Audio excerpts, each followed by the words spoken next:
안녕하세요 여러분. 오늘 하루도 주님과 동행하는 그런 하루가 되기를 축복합니다. 오늘 본문은 민수기 4장입니다. 또 여호와께서 모세와 아론에게 말씀하여 이르시되 레위 자손 중에서 고핫 자손을 그들의 종족과 조상의 가문에 따라 집계할지니 곧 30세 이상으로 50세까지 회막의 일을 하기 위하여 그 역사에 참가할 만한 모든 자를 계수하라. 고핫 자손이 회막 안에 지성물에 대하여 할 일은 이러하니라. 진영이 전진할 때에 아론과 그의 아들들이 들어가서 칸 막는 휘장을 걷어 증거기를 덮고 그 위를 해달의 가죽으로 덮고 그 위에 순청색 보자기를 덮은 후에 그 채를 꿰고 진설병의 상에 청색 보자기를 펴고 대접들과 숟가락들과 주발들과 붓는 잔들을 그 위에 두고 또 항상 진설한 떡을 그 위에 두고 홍색 보자기를 그 위에 펴고 그것을 해달의 가죽 덮개로 덮은 후에 그 채를 꿰고 청색 보자기를 취하여 등잔대와 등잔들과 불 집게들과 불똥 그릇들과 그 쓰는 바 모든 기름 그릇을 덮고 등잔대와 그 모든 기구를 해달의 가죽 덮개 안에 넣어 매는 틀을 위에 두고 금제단 위에 청색 보자기를 펴고 해달의 가죽 덮개로 덮고 그 채를 꿰고 성소에서 봉사하는 데 쓰는 모든 기구를 취하여 청색 보자기에 싸서 해달의 가죽 덮개로 덮어 매는 틀 위에 두고 제단의 재를 버리고 그 제단 위에 자색 보자기를 펴고 봉사하는 데 쓰는 모든 기구 곧 불 옮기는 그릇과 고기 갈고리들과 부삽들과 대야들과 제단의 모든 기구를 두고 해달의 가죽 덮개를 그 위에 덮고 그 채를 깰 것이며 진영을 떠날 때 아론과 그의 아들들이 성소와 성소의 모든 기구 덮는 일을 마치거든 고아 자손들이 와서 맬 것이니라. 그러나 성물은 만지지 말라. 그들이 죽으리라. 회막 물건 중에서 이것들은 고아 자손이 맬 것이며 제사장 아론의 아들 엘르아살이 맡을 것은 등위와 태우는 향과 항상 드리는 소제물과 관유이며 또 장막 전체와 그 중에 있는 모든 것과 성소와 그 모든 기구니라. 여호와께서 또 모세와 아론에게 말씀하여 이르시되 너희는 고핫 자손의 지파를 레위인 중에서 끊어지게 하지 말지니 그들이 지성물에 접근할 때 그들의 생명을 보존하고 죽지 않게 하기 위하여 이같이 하라. 아론과 그의 아들들이 들어가서 각 사람에게 그가 할 일과 그가 맬 것을 지휘하게 할지니라. 그들은 잠시라도 들어가서 성소를 보지 말라. 그들이 죽으리라. 여호와께서 또 모세에게 말씀하여 이르시되 게르손 자손도 그 조상의 가문과 종족에 따라 계수하되 30세 이상으로 50세까지 회막에서 복무하고 봉사할 모든 자를 계수하라. 게르손 종족의 할 일과 맬 것은 이러하니 곧 그들이 성막의 휘장들과 회막과 그 덮개와 그 위에 해달의 가죽 덮개와 회막 휘장문을 매며 뜰의 휘장과 성막과 제단 사방에 있는 뜰의 휘장문과 그 줄들과 그것을 사용하는 모든 기구를 매며 이 모든 것을 이렇게 맡아 처리할 것이라. 게르손 자손은 그들의 모든 일 곧 맬 것과 처리할 것을 아론과 그의 아들들의 명령대로 할 것이니 너희는 그들이 맬 짐을 그들에게 맡길 것이니라. 게르손 자손의 종족들이 회막에서 할 일은 이러하며 그들의 직무는 제사장 아론의 아들 이다말이 감독할지니라. 너는 무라리 자손도 그 조상의 가문과 종족에 따라 계수하되 30세부터 50세까지 회막에서 복무하고 봉사할 모든 자를 계수하라. 그들이 직무를 따라 회막에서 할 모든 일 곧 그 맬 것은 이러하니 곧 장막의 널판들과 그 띠들과 그 기둥들과 그 받침들과 뜰 둘레의 기둥들과 그 받침들과 그 말뚝들과 그 줄들과 그 모든 기구들과 그것을 쓰는 모든 것이라. 너희는 그들이 맡아 맬 모든 기구의 품목을 지정하라. 이는 제사장 아론의 아들 이다말의 수하에 있을 무라리 자손의 동족들이 그 모든 직무대로 회막에서 행할 일이니라. 모세와 아론과 회중의 지도자들이 고핫 자손들을 그 종족과 조상의 가문에 따라 계수하니 30세부터 50세까지 회막에서 복무하고 봉사할 모든 자 곧 그 종족대로 계수된 자가 2750명이니 이는 모세와 아론이 여호와께서 모세에게 명령하신 대로 회막에서 종사하는 고핫인의 모든 종족 중 계수된 자이니라. 게르손 자손 중 그 종족과 조상의 가문을 따라 계수된 자는 30세부터 50세까지 회막 봉사에 참여하여 일할 만한 모든 자라. 그 종족과 조상의 가문을 따라 계수된 자는 2630명이니 이는 모세와 아론이 여호와의 명령대로 회막에서 종사하는 게르손 자손의 모든 종족 중 계수된 자니라. 무라리 자손의 종족 중 그 종족과 조상의 가문을 따라 계수된 자는 30세부터 50세까지 회막에서 복무하고 봉사할 모든 자라. 그 종족을 따라 계수된 자는 3200명이니 이는 모세와 아론이 여호와께서 모세에게 명령하신 대로 무라리 자손들의 종족 중 계수된 자니라. 모세와 아론과 이스라엘 지휘관들이 레위인을 그 종족과 조상의 가문에 따라 다 계수하니 30세부터 50세까지 회막 봉사와 매는 일에 참여하여 일할 만한 모든 자 곧 그 계수된 자는 8580명이라. 그들이 할 일과 짐을 매는 일을 따라 모세에게 계수되었으되 여호와께서 모세에게 명령하신 대로 그들이 계수되었더라. 아멘. 자, 오늘 본문은 이제 민수기 3장에 이어서 더욱 상세하게 레위인의 역할에 대해서 설명을 하고 있죠. 레위에게는 게르손, 장남, 그리고 고핫, 무랄이라는 세 아들이 있었고 세 아들의 자손들로 레위 지파는 게르손 자손, 고핫 자손, 무랄이 자손으로 각각 이렇게 번성하게 됐습니다.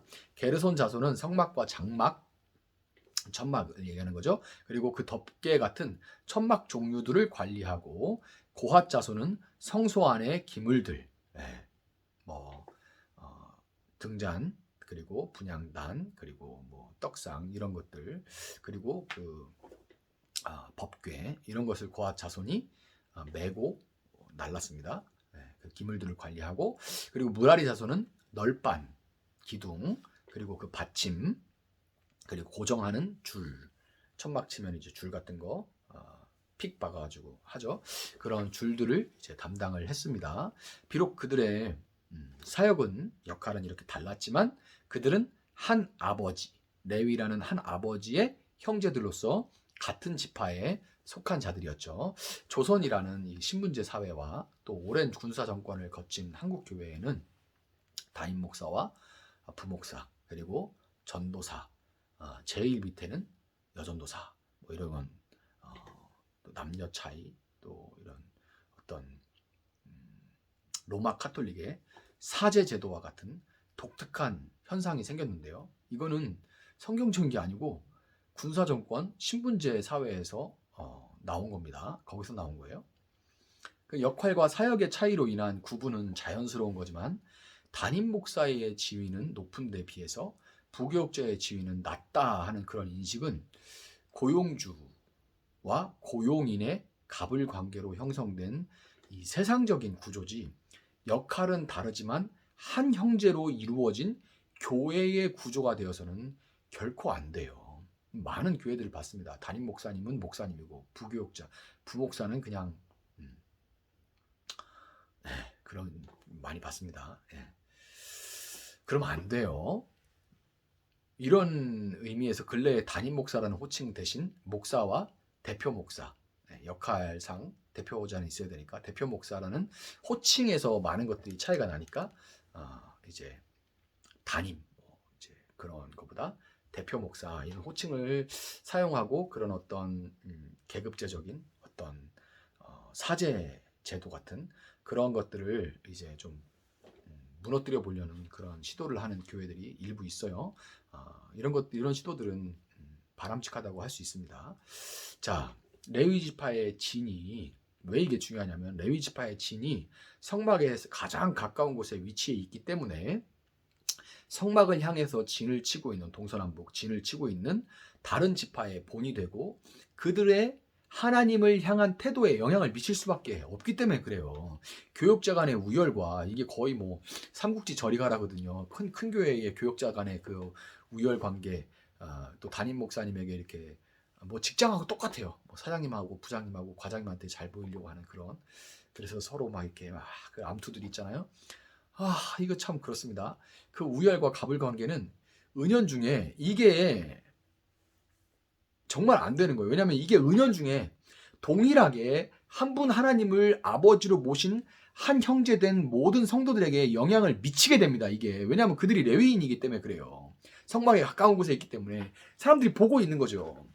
우리처럼 해 이렇게 안 해도, 말 안 해도 다 보이잖아요.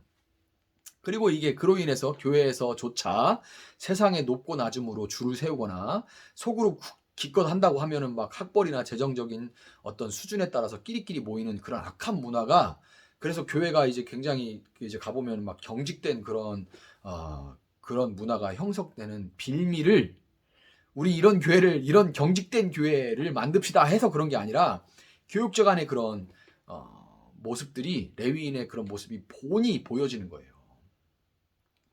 한편 오늘 본문은 레위인의 역할이 제사장을 돕는 거다, 그렇게 말을 하는데요. 우리는 영원한 대제사장이신 예수님이 오신 이후에 모든 하나님의 자녀들은 예수님을 통해 하나님 앞에 직접 나아갈 수 있는 제사장이 되었다, 만인 제사장이 되었다는 사실을 우리는 다 알고 있죠. 따라서 오늘날 레위인의 역할을 맡은 목회자의 사역은 제사장으로서 하나님을 예배하는 사람들을 돕는 것이라고 말할 수가 있습니다. 예배자를 돕는 거예요. 레위 지파는 광야에서 이스라엘 백성들이 진을 치거나 이동할 때 성막을 걷거나 설치하는 일을 도맡아 했는데요. 도맡아 했죠. 그런데 마치 이것은 지금 목회자가 예배 순서를 준비하고 인도하고 예배당을, 예배할 장소를 준비하고 하는 모습과 유사하다고 할 수가 있습니다. 물론 이제 목사가 목회자가 이제 설교하는 것은 제사장보다는 이제 레위인 역할보다는 선지자의 역할에 가까운 부분이 있어요. 설교는 좀 독특한 부분인데 그러나 다른 모든 전반적인 부분들은 레위인의 역할에 가깝습니다. 자, 그런데 비록 레위 지파가 성막과 그 기물들을 정리하고 운반하고 설치했지만 오늘 본문은 아론의 아들들인 엘르아살과 이다말, 즉 제사장들이죠. 이 제사장들도 성소에서 기물들을 정리하는 역할을 일정 부분 담당했다는 것을 말해줍니다. 오늘 본문이 엘르아살과 이다말이 성소와 지성소의 기물들의 청색 그리고 홍색 보자기를 덮고 그리고 그 위에 마지막으로 해달의 가죽을 씌워가지고 해달의 가죽은 이제 여러분 수달, 해달, 물 안 들어가잖아요 몸으로. 그래서 이제 방수하는 거예요. 습이 차지 않도록 하는 일을 마쳤을 때만 레위인들이 그것들을 메고 나를 수가 있었고 레위인들은 결코 제사장을 대신해서 성소에 들어갈 수가 없었습니다. 레위인이 제사장을 돕고 제사에 필요한 여러 가지를 이제 레위인들이 준비를 하지만 성소에 들어가고 그 성소 안에 있는 기물들 뭐 분향단, 떡상, 등잔대 이런 거를 소중하게 관리하는 것은 어디까지나 제사장들의 몫인 거예요. 여러분 이와 마찬가지로 목회자가 예배에 필요한 전반적인 것을 준비하지만 그 마음의 성소에서 하나님과 교제하고 하나님을 예배하는 것은 어디까지나 제사장들인 예배자들의 몫입니다. 예배당의 인테리어와 우리 이제 뭐 지금 예배당 뭐 한창 준비 중이니까 뭐 인테리어 신경 쓰이죠. 인테리어, 조명, 자리의 배치, 뭐 의자, 어떤 의자, 뭐 이런 거, 어떤 재질, 뭐 이런 거 막 뭐 신경 쓸 거 많습니다. 그리고 막 자리를 어떻게 배치하냐 이런 거 하고 또 설교와 찬양까지 아무리 준비가 잘 갖춰져 있다고 해도 예배자가 그 마음에 생명의 떡이신 예수님의 말씀이 식어서 딱딱해지지 않도록 매주 새로운 떡으로 교체하고 그 말씀을 받아가지고 교체하는 거예요. 스스로 그냥 잘 받아가지고 따끈따끈하게 마음의 성소의 떡상에 딱 진열을 하는 거는 누가 하는 거예요? 제사장이 하는 거예요. 그리고 성령의 빛이 꺼지지 않도록 등잔을 관리하고 성령님 제 마음을 비춰주세요. 이거 누가 해야 되는 거예요? 제사장이 해야 되는 거예요. 그 다음에 성령의 그 비춤을 받아가지고 말씀을 먹고 깨닫고 또 분향단에서 향을 피워 올리듯이 기도로 하나님이 향기롭게 받으시는 그 마음의 소원들을 하나님께 올려드리는 것 이거는 다 제사장에 달려있기 때문에 레위인이 목회자가 아무리 준비를 한다고 해도 이 제사자가 예배자가 그것을 행하지 않는다면 아무 소용이 없는 거예요. 그래서 어떤 사람은 예배당에 와서 준비한 예배를 하면서 그렇게 눈물을 흘리면서 은혜를 받지만 어떤 사람은 그냥 냉랭하게 가는 것은 그런 차이가 있는 겁니다. 그걸 넣어줄 수는 없어요. 준비할 뿐이지. 하나님은 시내강에서 출발을 앞두고 백성들이 성막을 향해 진을 치게 하신 이후에 다른 어떤 것보다 레위지파의 역할에 대해 말씀하심으로써 레위지파의 본을 통해서 교회가 한 형제로 서로 섬기고 예배의 방관자가 아니라 또한 이 참여자로서 마음을 열고 적극적으로 하나님을 예배하는 삶을 살아갈 것을 강조하신 것입니다. 오늘 광야길을 함께 걸어가는 형제자매 여러분, 저는 여러분이 오늘 하루도 예배자로 살아갈 수 있도록 여러분을 위해서 기도하도록 하겠습니다. 이제 새날이 마치면 저도 이제 기도할 거예요. 여러분을 위해 기도할 겁니다. 여러분 역시 제가 하나님의 섬김에 본이 되는 목회자가 될 수 있도록 기도해 주심으로써 우리가 함께 가거나 서거나 오직 하나님을 중심으로 살아가는 온전한 교회로 세워져 갈 수 있기를 예수님의 이름으로 축복합니다. 제가 잠시 기도하겠습니다. 사랑하시는 하나님 감사합니다. 오늘도 저희가 살아갈 수 있는 하나님 말씀을 허락하여 주시니 감사합니다. 이 말씀을 굳게 붙들고 이 말씀으로 우리 마음의 떡상에 온전히 진열하고 따끈한 그 말씀을 또 성령의 조명한 비춰주심으로 먹으며 깨닫게 하시고 그것이 우리의 영적인 피가 되고 살이 되어서 우리가 영적인 에너지와 힘을 가지고 정말 버티기 어려운 이 세상의 물결 가운데 서로 세워주고 또 함께 서로를 위해 기도해 가면서 이렇게 이 세상의 물결에 맞서서 한 걸음 한 걸음 나아갈 수 있게 주님 도와주시기를 원합니다. 누구나 힘든 광야 훈련이 광야길이지만 그러나 이 훈련을 어떻게 대하느냐에 따라서 우리에게 주신 하나님의 복을 누리고 살 수 있느냐 아니면 늘 그냥 불평불만하며 혼나며 살아가느냐 달려있다는 것을 우리가 알 수 있습니다. 어차피 걸어가야 할 이 인생길이라면 우리가 주님 안에 날마다 감사하며 우리가 날마다 성장해가며 살아갈 수 있도록 주님 도와주시기를 원합니다. 하나님 정말 같은 예배를 드리면서 아무런 감흥이 없이 그냥 냉랭한 마음으로 돌아가는 자들이 아니라 정말 말씀을 깊이 받고 예배자로서 제사자로서 제사장으로서 그렇게 하나님 예배하는 삶을 살아갈 수 있도록 우리 귀한 성도들 한 사람 한 사람 붙들어 주시옵소서. 감사하며 예수님의 이름으로 기도합니다. 아멘. 오늘 주신 말씀 붙들고 계속해서 기도합니다.